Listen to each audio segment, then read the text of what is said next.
Hello everybody, I'm 8-Bit Steve, and this is another 8-Bit episode of Steve's Quest. This is a very special episode because this is game number 135, Kung Fu Heroes. This particular run is a world record run.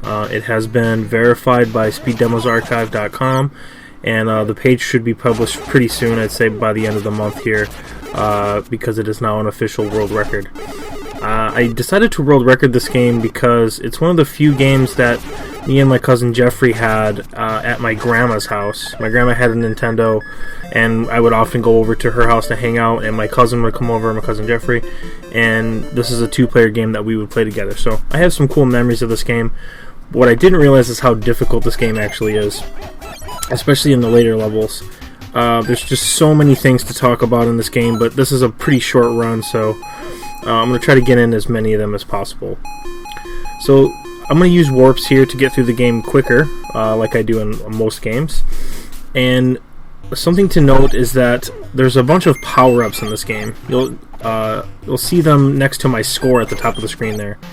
There's, I believe, 10 in total, and you can find them in various levels all around. But basically, each one does a specific thing and powers up against a certain type of enemy. In this level, I can't actually kill these Viking guys until I get that one of the power-ups, so you literally just can't even kill them at all. And if you didn't know that, then you'd just be fighting those guys, and you would just have no idea why you can't kill them. There's a couple other enemies that are like that too if you don't get the specific power-up. So part of the planning of this world record is figuring out which power-ups I actually need, and which levels I need to get those in. Now, sadly, there's a lot of time saving in this run that I missed by diagonal jumping and a couple other things that I didn't really think through. But this is still a couple of minutes faster than any other world record run of this game. And when I get around to it, I'm going to improve this run for sure by probably at least 20 seconds. But I just don't have the time to do it right now, nor the desire after playing this for weeks and weeks to get the world record run. But as far as Steve's Quest goes, this is going to be the run that I'm going to use for that, so it sort of serves a dual purpose here. And here's another warp.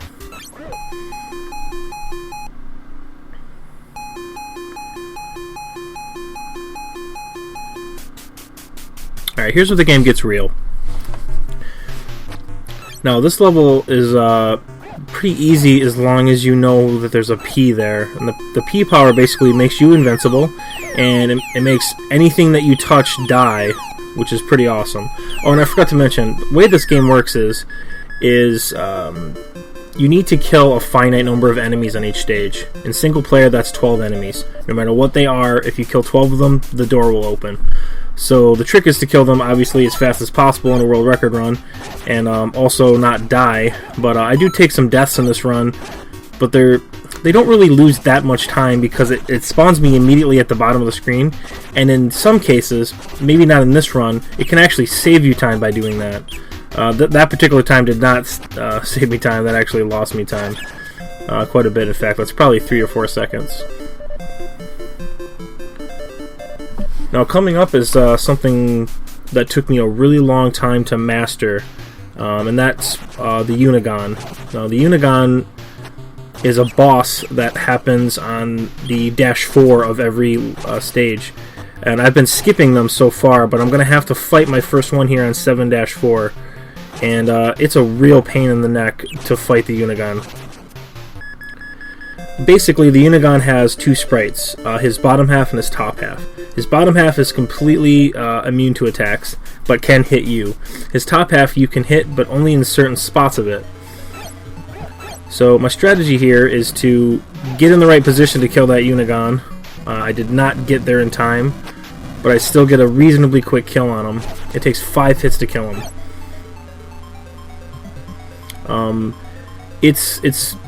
I'd say it's about 80-20 killing him without dying, but sometimes I'll just die, like that you saw there. He'll just walk in a weird way. His movement is sort of random, so there's no real way to tell what he's going to do.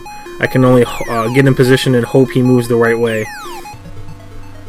That P block that I spawned there was actually from money bags at the top of the screen. I've been collecting them slowly over the course of this record run. I collect them to very specific spots, and I make sure that I have exactly 6 when I get to this stage. If you have 6 money bags and you hit B and A at the same time, it'll spawn a P block. And then you can use that P power up to kill enemies in that level, and it really speeds that level up because those little dragon heads on the ground in that level, you can't kill them, like, at all. And the big dragons are nigh impossible to kill because they move even more randomly than the Unigon, and they're more difficult to hit than the Unigon.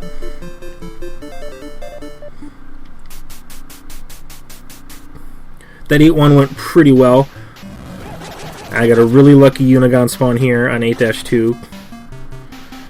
Sometimes that Unigon will spawn at the top of the screen and you just can't kill it, and you have to wait the entirety of its cycle to do anything.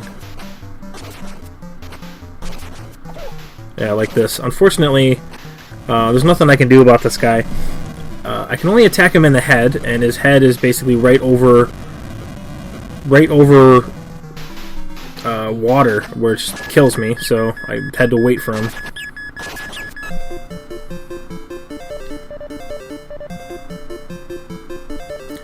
Although, that's still a pretty fast 8-2. That's what I call a one-cycle Unigon. That's pretty fast. Sometimes you have to wait for 2 entire Unigon cycles to beat that section.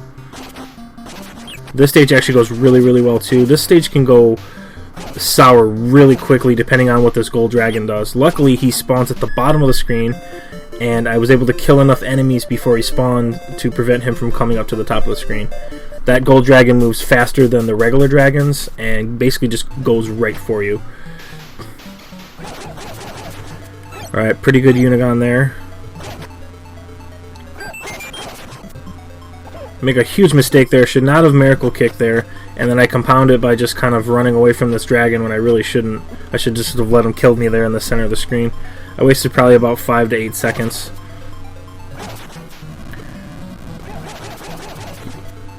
Another good Unigon kill there.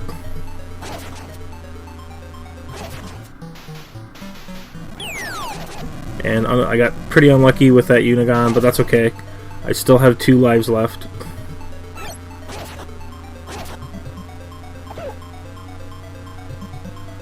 Actually, no, I only have 1 life left. So I'm playing it very cautious here. What the fireball does is, obviously it lets me shoot fireballs out of my sword, but it also makes all the enemies run away from me. And that's very important on that part, because if you get the 12th enemy kill and you let all the enemies run around wild, they just go right in front of the door and you basically can't go in the door. Anyways, that's Kung Fu Heroes. That's a world record. I'll see you guys next game.